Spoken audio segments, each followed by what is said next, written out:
For months and weeks or since I started running again on May 6, 2026, hindi ko mahanap yung aking Zone 2. Ngayon, I can definitely say that the new running form is actually working.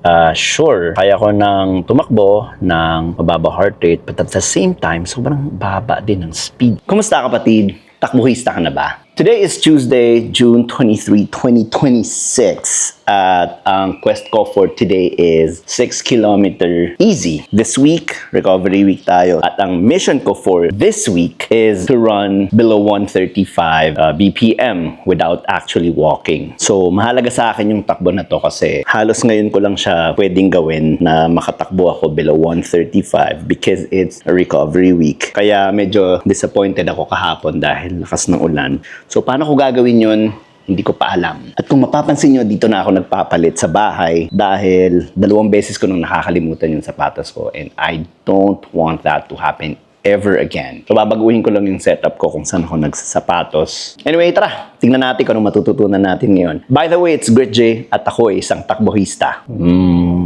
Alright, for months and weeks or since I started running again on May 6, 2026, hindi ko mahanap yung aking Zone 2. Yung naging pinakamababang heart rate ko for the past few runs, around nasa 150. Obviously, hindi siya Zone 2 and I was dragging my feet back then. Ngayon, I can definitely say that the new running form is actually working kasi I tried so hard not to walk and I definitely achieved that today. However, 139 yung aking BPM. Anyway, let's look at the result first. So, 6 kilometer, 10:35 km average pace, 139 BPM. And the splits, I don't know what to make of this. Pero, yeah, I was able to lower the heart rate. Unfortunately, pati yung speed natin sobrang bumagal.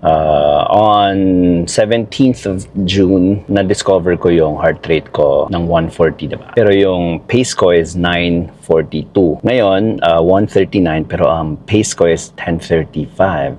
Sure, kaya ko nang tumakbo ng mababa heart rate, but at the same time, sobrang baba din ng speed. Sobrang bagal ko din. The only thing that's good, I think, is that I'm not walking anymore or I'm not even dragging my feet anymore. I was actually jogging. Gusto ko talaga, sana ang goal ko is below 135. Pero I was still trying to perfect my form. Parang consciously, inaano ko pa din tinitweak ko pa din yung galaw ko I was trying to pull my heel up at the back. Tapos yung pag-swing forward is from the knee. Run through the knee. So consciously, ginagawa ko siya. And I think the cadence was slower. So the speed was slower. Pero yun naman yung purpose ko ng week na ito is to practice this run. What's really good is that I can finally run with a heart rate that is slower. Last time parang 140 na yung best ko pero 9:35 Damn, kailan kaya ako mag-zone 2 ng nasa 7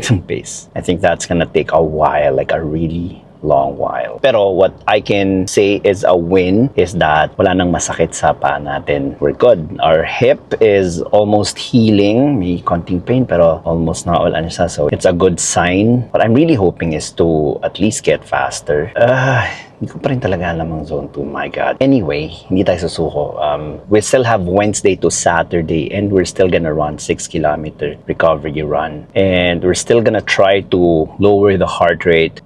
Sana bumilis yung pace. Pero paano ko gagawin yun? Hindi ko pa alam. So, samahan nyo lang ako sa mga susunod na kabanata. So takbohista ka na ba? Maraming salamat for watching. Have an amazing rest of your day. See you guys on the next one.